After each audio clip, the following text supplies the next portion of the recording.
6쪽 보겠습니다. 교환권의 쇠퇴에 대해서 얘기가 나오는데 그 내용을 잠깐 볼게요. 자, 교환권은 중세시대 때 카노사의 굴욕 이후로는 굉장히 강력하였지. 그랬는데 십자군 전쟁 때까지는 괜찮았단 말이야. 근데 이게 실패로 돌아가고 점차 중세 유럽 내부에서도 신앙적인 것보다는 세속적인 욕망이 강해지니까 교황의 권위는 추락할 수밖에 없지. 그래서 이런 와중에 결정타를 날린 것은 14세기 초에 교황과 프랑스 왕의 대립이 일어났어. 자, 이번에는 뭐 때문에 일어났느냐? 교회와 성직자에 대한 과세 문제 때문이야. 왕이 교회와 성직자에게 과세를 때리려고 했단 말이야. 세금을 거두려고 했던 거지. 그러니까 이전에 신성로마 제국과 교황이 싸웠던 이유는 성직자 임명권을 가지고 싸웠다면, 이번에 14세기 초, 그러니까 약 한 200년 좀 넘게 지난 뒤에 교황과 이번엔 프랑스 왕이 대립을 하게 되는데, 이번 문제는 세금을 걷는 과세 문제였다라는 거지. 그래서 교황이 뭐 비슷하게 해봤어. 파문도 때려보고 뭐 그렇게 했는데, 결국 교황은 프랑스 왕에게 굴복했단 말이야. 그래서 교황청은 이제 로마에 있지 못하고 프랑스의 도시인 아비뇽으로 옮겨져서 약 70년 동안 프랑스 왕의 통제를 받았다. 완전 꼭두각시 수준은 아니지만 프랑스 왕의 의중을 따를 수밖에 없는 그런 상황이 된 거죠. 그러니까 예전보다 당연히 교황의 권위가 추락할 수밖에 없는 거예요. 그전에는 신성로마 제국 황제도 굴복을 시켰는데, 이제는 교황이 아비뇽, 프랑스의 도시인 아비뇽까지 옮겨서 간 격이 됐으니까.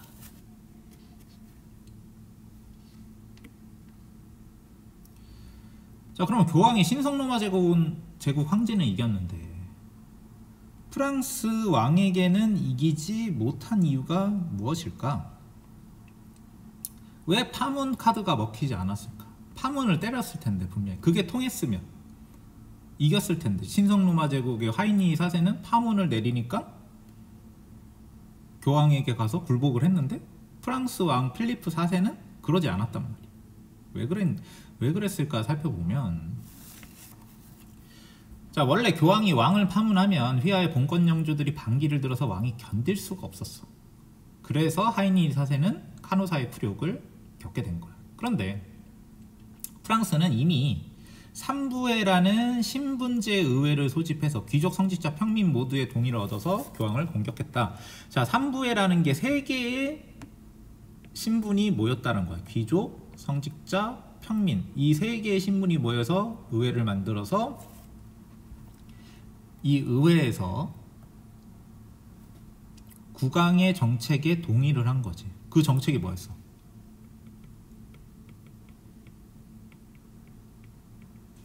성직자 과세에 동의를 한 거지.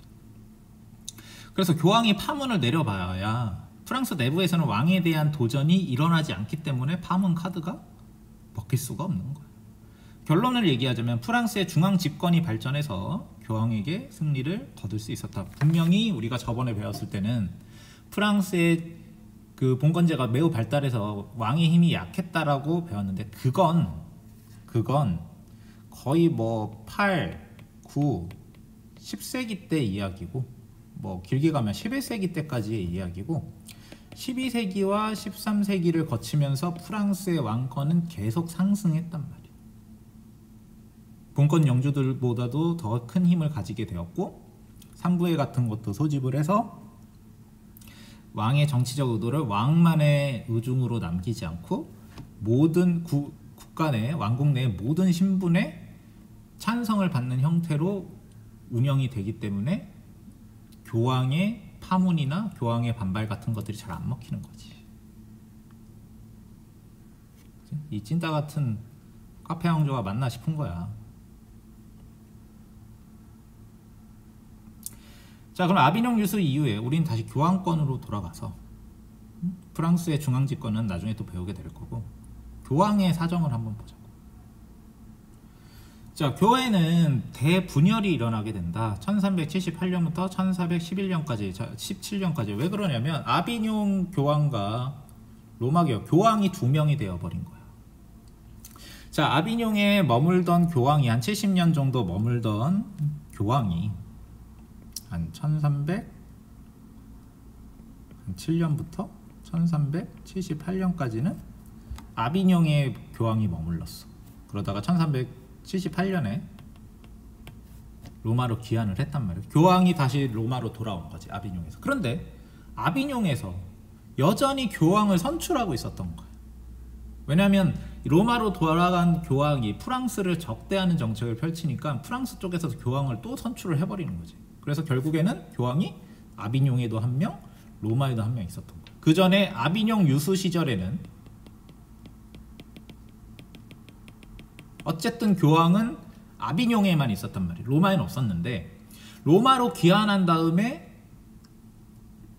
교황이 아비뇽에 있다가 로마로 귀환을 했잖아. 근데 비어버린 아비뇽에서 여전히 교황을 선출해버리니까 교황이 두 명이 돼버리는 거지. 그래서 이 두 명의 교황은 당연히 자기가 교황이라고 얘기할 거 아니야. 진짜 교황이라고 얘기할 거 아니야. 그래서 서로 뭐 파문도 하고 막 그랬지만 뭐 잘 안 먹히는 거지. 그래서 교황의 권위는 당연히 또 추락하는 거야. 이제는 두 명이 돼버리니까 교황의 권위는 더더욱 추락을 하게 된 거지. 아비뇽 유수로 한번 추락했던 교황의 권위는 교회의 대분열로 또 한 번 추락하게 된다.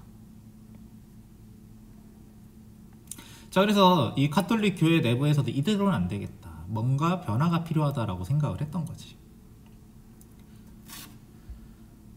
자, 이 교회개혁의 움직임이 나온 것은 영국의 위클리프와 보헤미아는 지금의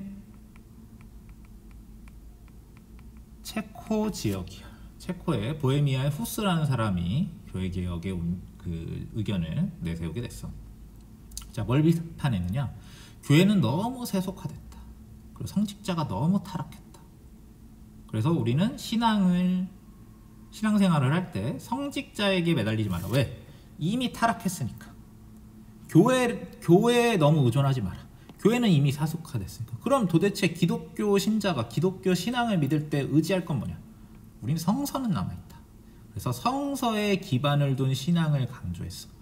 교회나 성직자에 의존하지 말고 성서에만 의존하자. 이런 의견들이. 그러니까 아주 거칠게 요약하면 이 사람들, 위클리프와 후스라는 사람의 의견은 그 의견인 거야. 당연히 로마 가톨릭 교회는 이걸 못 받아들이지. 왜냐하면 로마 가톨릭 교회는 교회에 성직자를 임명을 하면서 이 권위를 살리는 건데, 교황의 권위라는 게 그거잖아. 성직자를 임명하는 권한이 있어. 그럼 그 성직자는 교회에서 신자들을 지도를 한단 말이야. 그렇기 때문에 가톨릭 교회나 교황 입장에서는 교회 의미 없다, 성직자 의미 없다, 이런 이야기를 도저히 받아들일 수가 없는 거야. 이걸 받아들여 버리면 교황은 왜 있냐 이거야. 사제들은 왜 있냐 이거지. 가톨릭 교회 자체의 존재 의미가 없어지는 거니까 못 받아들이는 거지, 가톨릭 교회에서는. 그럼 어떻게 했을까? 이 위클리프와 후스는 어떻게 했을까? 당연히 또 파문당하고 탄압당하는 거지. 자, 존 위클리프입니다. 이 사람 영국 사람이야. 자, 이 사람은 성경을 영어로 번역해서, 왜? 성경이 중요한데 어려운 라틴어로 되어 있으니까. 라틴어는 고대 로마의 언어야. 그러니까 요즘 옛날 사람들이 이거를 읽을 수가 없는 거지. 그래서 쉽게 영어로 번역했다.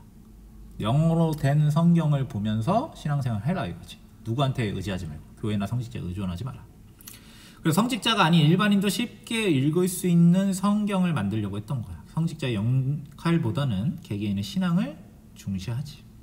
그래서 이 위클리프라는 사람은 가톨릭 교회에게 이단으로 규정이 된다. 근데 이 사람은 험한 꼴 보기 전에 이미 요때 1320년에 태어나서 84년에 죽은 사람이기 때문에 죽고 나서 이런 취급을 받게 됐어. 뭐 무덤이 파헤쳐지고 뭐 그런 이야기가 있더라고. 그래서 어쨌든 위클리프의 사상은, 근데 문제는 이거지. 위클리프의 사상을 따르는 사람들이 문제였던 거지. 이단 취급을 받은 거니까. 자, 후스는 어떤 사람이냐? 후스는 위클리프의 영향을 받아서 비슷한 얘기를 하겠지. 역시 성서를 강조하는 거야. 로마 가톨릭의 부패는 비판하는 거지. 그래서 교회도 비판. 여기서 말하는 교회는 가톨릭 교회를 이야기해. 성직자도 비판, 교황도 비판하는 거야. 그럼 당연히 가톨릭에서는 얘를 가만둘 수가 없는 거지. 그래서 당시 이거 콘스탄츠 공의회에서 이단으로 취급받아 이 사람은 화형을 당했다. 그래서 1415년에 이 사람은 화형당해서 죽었어. 가톨릭의 이 후스나 위클리프의 사상을 얼마나 위험하게 생각했는지 알 수 있는 거예요. 자, 그럼 우리가 그 전에 카노사의 굴욕쯤을 배웠을 때 클리니 수도원도 개혁운동을 벌였단 말이야. 근데 클리니 수도원의 개혁운동은 교회에서 굉장히 잘 받아들였어. 가톨릭 교회에서. 그래서 클리니 수도원 출신의 교황도 탄생을 했잖아. 그러니까 똑같은 개혁운동인데 클리니 수도원도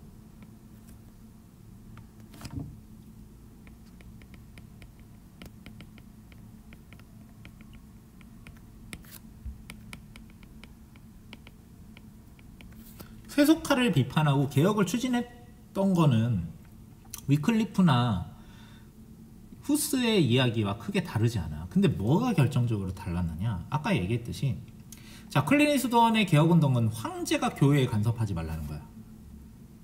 근본적으로 따지면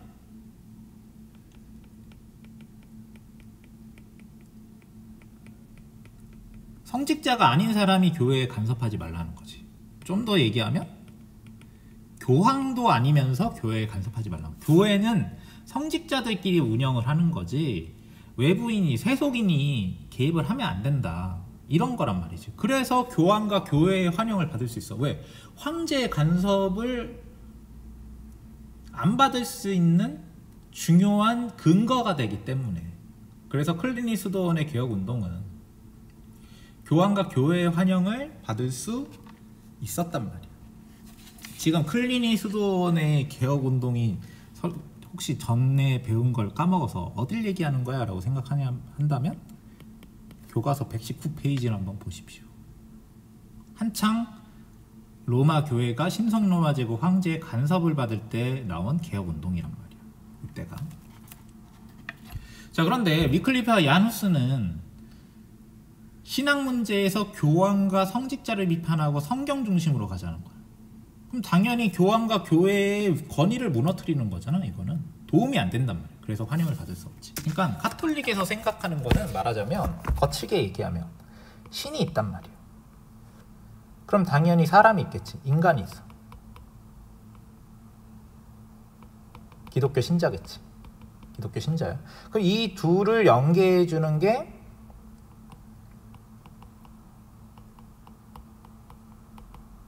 성직자 교회가 신과 인간을 이어주는 역할을 해야 된다. 이렇게 생각을 했단 말이야. 그래서 성경도 성직자나 교회가 풀이를 해줘야 되는, 해석과 풀이를 해줘야 되는 거고, 카톨릭 교회에서는 미사를 할 때 성직자가 꼭 있어야 돼. 성체성사 같은 거 해야 된단 말이야. 포도주 같은 거, 이 술은 나의 피다, 빵 주면서 이거는 살이다. 카톨릭에서는 그 성체성사를 할 때 포도주를 줄 때 그 포도주가 겉은 포도주지만 진짜 예수의 피로 바뀐다고 생각을 해. 성직자가 이걸 하면. 빵을 줄 때도 마찬가지. 그 빵이 예수의 살이다. 변화한다 라고 본단 말이야. 신앙적으로. 그러니까 성직자가 없으면 제대로 된 미사 이런 것들을 버릴 수 없어. 성직자의 역할이 굉장히 중요하단 말이야. 가톨릭 교회에서는. 그런데 그걸 부정하잖아. 그치? 위클리프와 후스는 이걸 부정하잖아. 그럼 대신에 뭐가 있어야 되냐? 야, 그냥 일반 신자가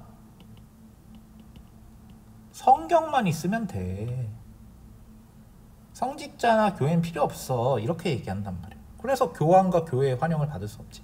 이 문제 때문에 유럽은 그 이후에도 몇백 년 동안 싸우게 돼. 그래서 교회가 갈라지지. 가톨릭 교회와 우리가 흔히 목사님이 계신 일반 교회, 신교로 나뉘어지게 되는 겁니다.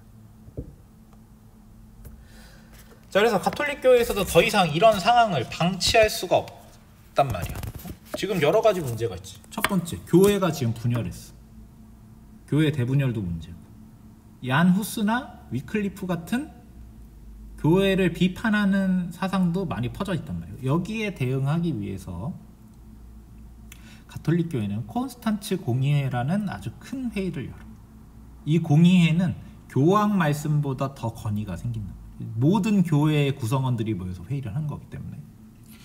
자, 그럼 내용을 봅시다. 자, 콘스탄츠 공의회는 콘스탄츠라는 뭐 도시, 별장, 뭐 이런 곳에서 이제 벌어진 거야. 이탈리아 어디쯤인데. 자, 먼저 교회 대분열을 해결하기 위해서 교황이 2명이잖아. 그러니까 누가 진짜 교황이냐? 이걸 이제 가려내기 위해서 소집이 되었고, 교회 성직자 교황에 대한 비판에 대응하기 위해서 소집이 되었다. 그래서 이 가톨릭 교회에서 공의회는 매우 강력한 거니까, 교황보다 세, 공의회는. 왜냐면 봐, 지금 로마 교황, 아비논 교황 중에 누가 진짜 교황인지 가려야 된다는 거 아니야. 그럼 교황보다 공의회의 권위가 센 거지. 누가 교황인지까지 정해주는 거니까.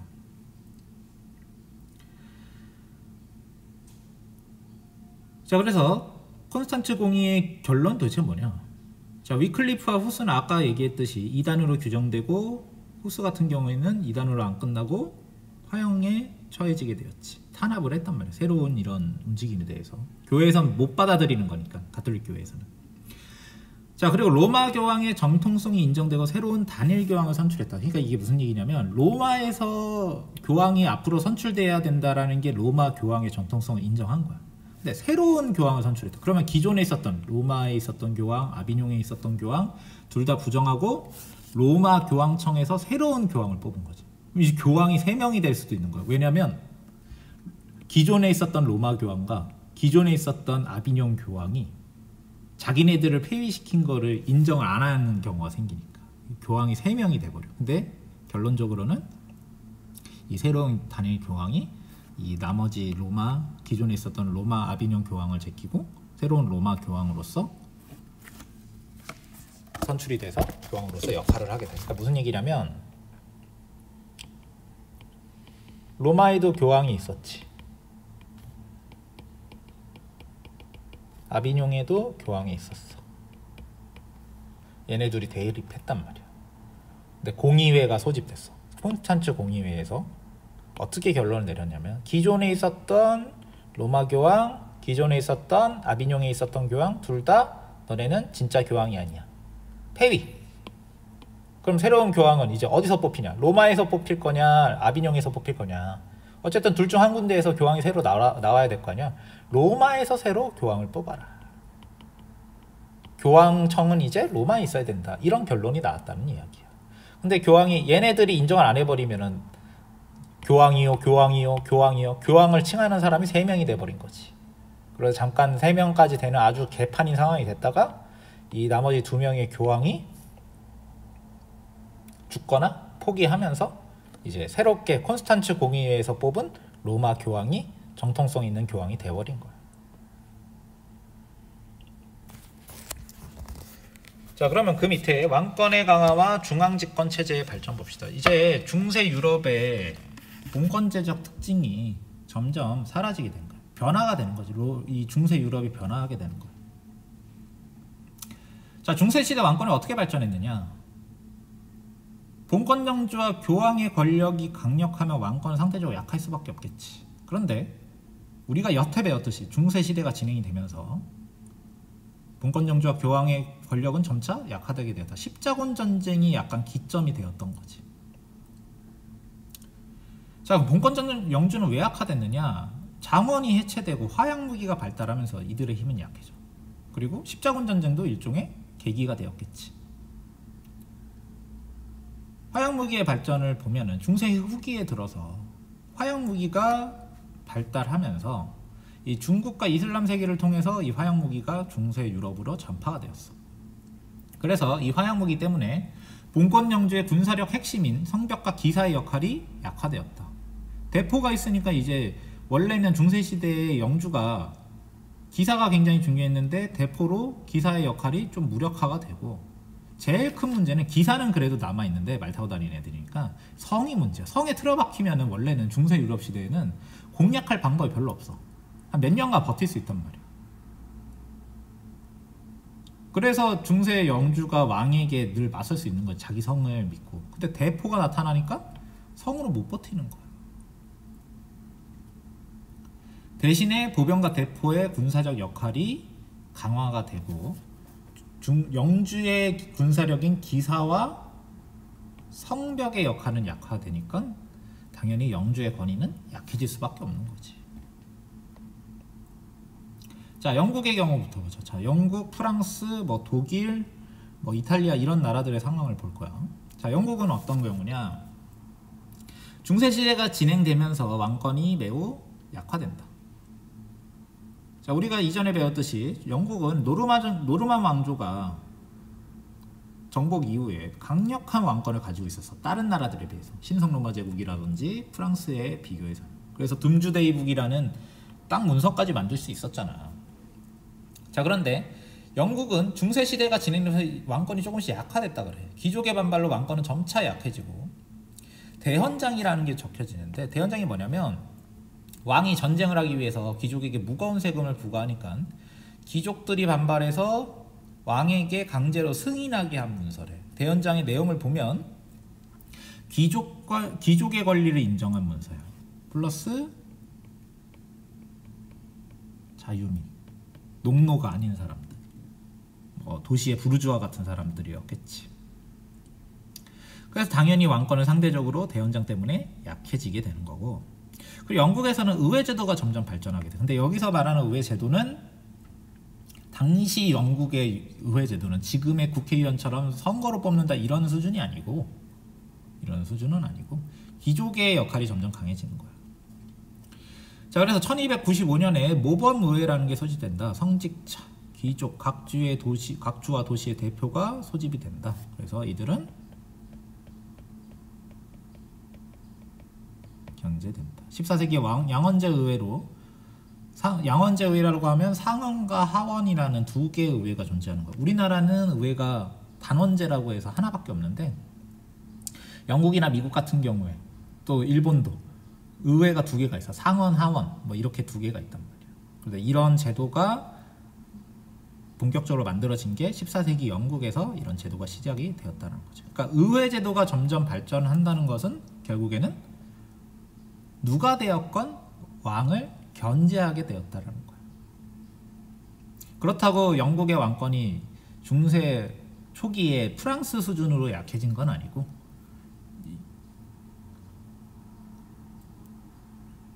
예전만큼, 그러니까 그 전에 중세 초기에 다른 나라들에 비해서 강력했던 것처럼 계속 강력하지 못했다는 거지. 견제도 받았다라는 거. 그래서 영국의 왕권은 특이하게도 중세 시대가 진행이 되면서 왕권이 좀 약화되었다, 이렇게 얘기할 수 있어. 그래서 대헌장의 내용을 보면 이게 도대체 무슨 내용이냐? 왕의 명령만으로 전쟁을 위한 세금을 거둘 수 없다. 그럼 누구의 동의가 있어야 돼? 의회 동의가 있어야 된다라고 봐야겠지. 자유민은 법이나 재판을 통하지 않고서는 자유생명 재산을 침해받을 수 없다. 왕이 멋대로 귀족이나 자유민을 죽일 수 없다. 이런 원칙이 적혀 있는 거겠지. 자, 프랑스는 어떤 경우냐? 프랑스는 매우 전형적인 발전 과정을 거치게 돼. 근데 그 전에 100년 전쟁부터 해결을 해야 된다. 영국과 프랑스가 100년이 넘는 기간 동안 1337년부터 1453년 사이에 벌어진 100년 전쟁으로 영국과 프랑스가 완전 철천지 원수가 돼버리는 거지. 자, 100년 전쟁은 왜 일어나게 되었느냐? 프랑스와 영국 왕실은 묘하게 얽혀있는 관계다. 근데 이거는 프랑스, 영국뿐만 아니고 이 유럽의 왕실들이 다 그래. 자기네들끼리 다 혼인관계로 얽혀있어.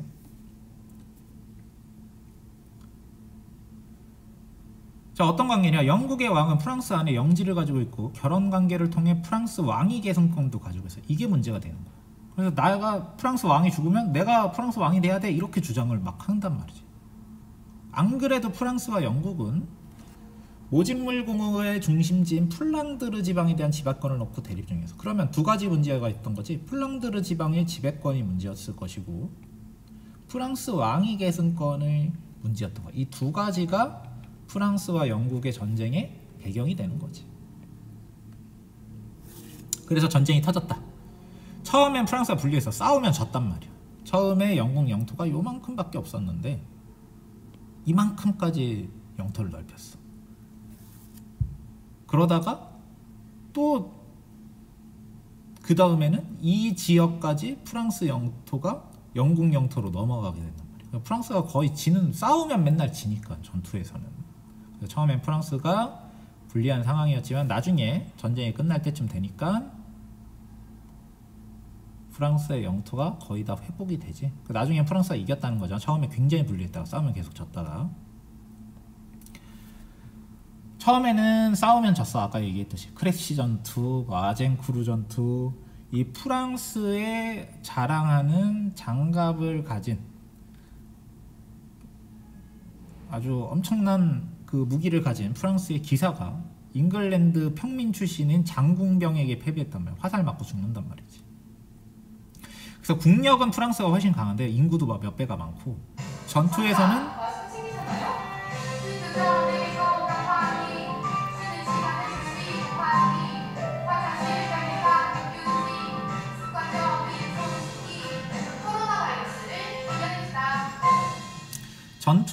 영국에게 패배하는 경우가 매우 많았어. 그러니까 영토를 자꾸 빼앗기는 거지. 자, 하지만 프랑스에 잔다르크라는 인물이 나타나면서 전세를 갑자기 뒤집었고 결국 전쟁에서 승리하게 되지. 그럼 백년전쟁 이후가 중요한데, 자, 프랑스는 전쟁에서 승리해서 통일된 영토를 얻었고, 그리고 막 영국이 쳐들어왔을 때 영국이랑 편먹고 왕에게 도전하는 귀족들이 있었단 말이에요. 왕에게 도전하던 대귀족들도 정리가 되면서 중앙집권 국가로 발전하는 발판을 마련해. 그러니까 중앙집권 국가는 그 이전에도 중앙집권 국가로 발전하고 있었다며, 중앙집권 국가로 발전하는 단계가 점점 높아진다는 이야기.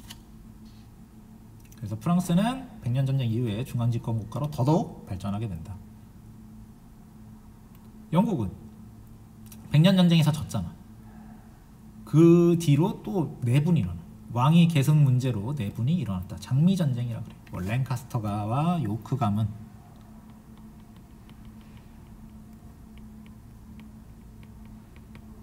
뭐 얘네들이 싸웠단 말이야.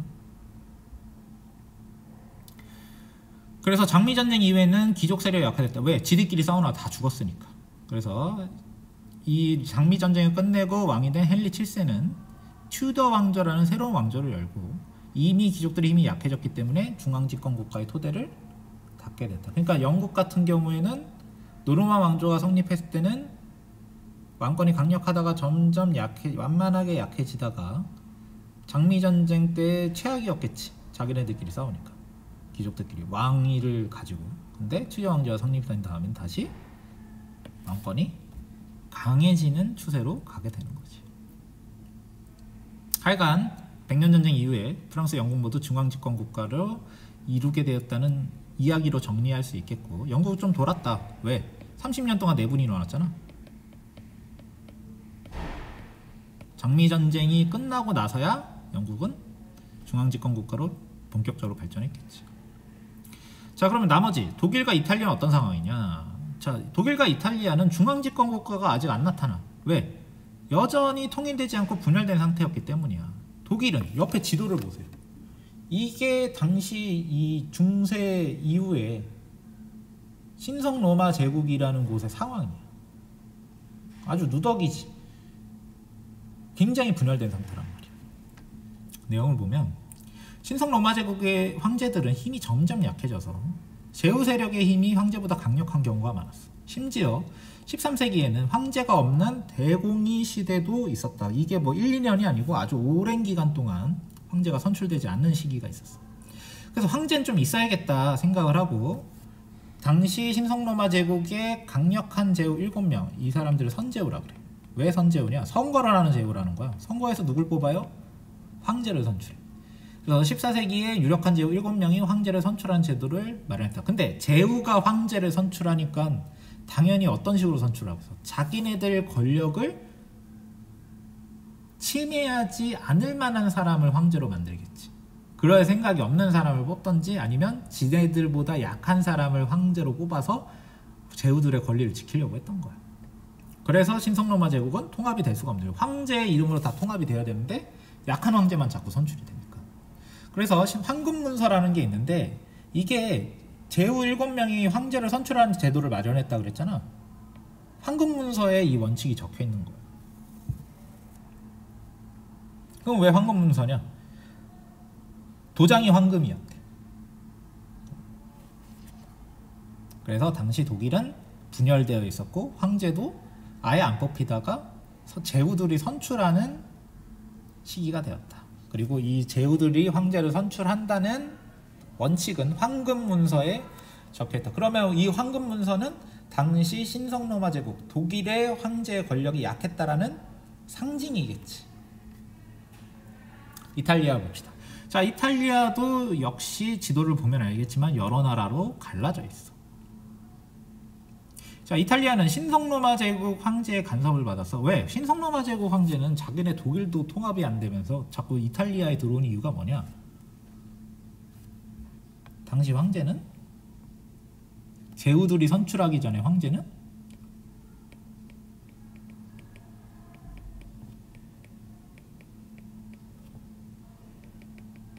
로마 교황이 승인을 받아서 황제가 되기 때문에 관을 씌워줘야 되기 때문에 대관식을 교황한테 받아야 돼. 그러니까 이탈리아의 영향력을 강화하는 게 신성로마 제국 황제의 관심사야. 특히 신성로마 제국이 아까 봤듯이 매우 약해지기 전에 좀 그래도 강력할 때.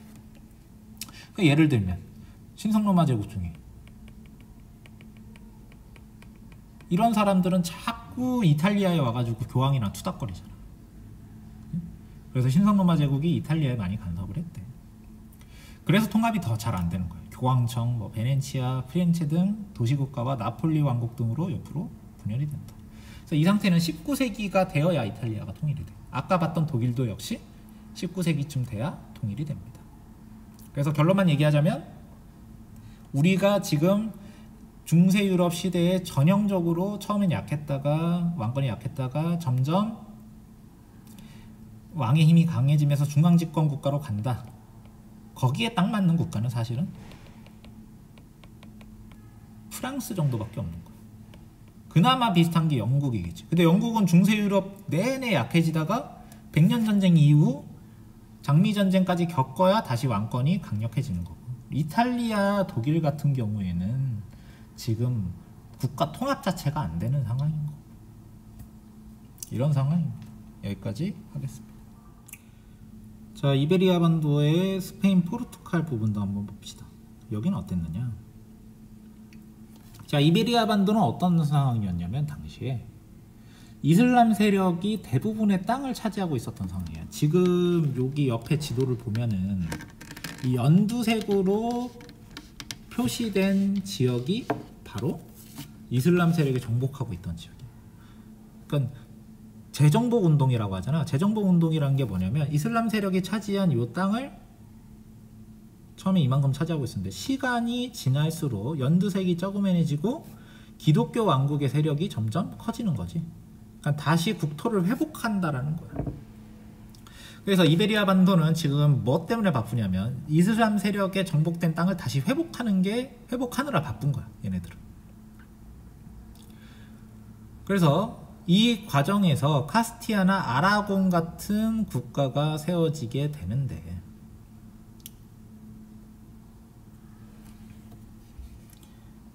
카스티아 아라곤이 두 나라가 합체를 해서 만들어진 나라가 에스파냐인 거예요. 그리고 이 에스파냐는 이슬람 세력을 완벽하게 몰아내게 되지.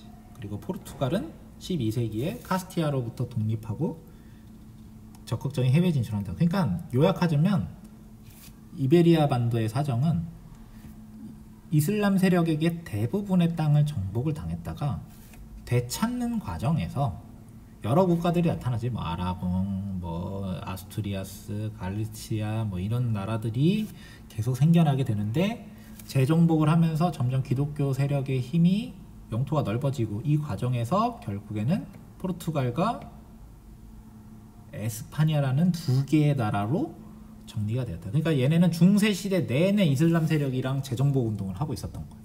그리고 재정복 운동을 하는 과정에서 포르투갈과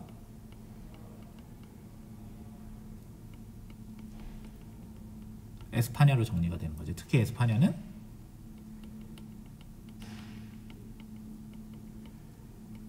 카스티아와 아라곤이라는 두 개의 왕국이 합쳐진 것이다 라는 걸 알고 있으면 되겠습니다.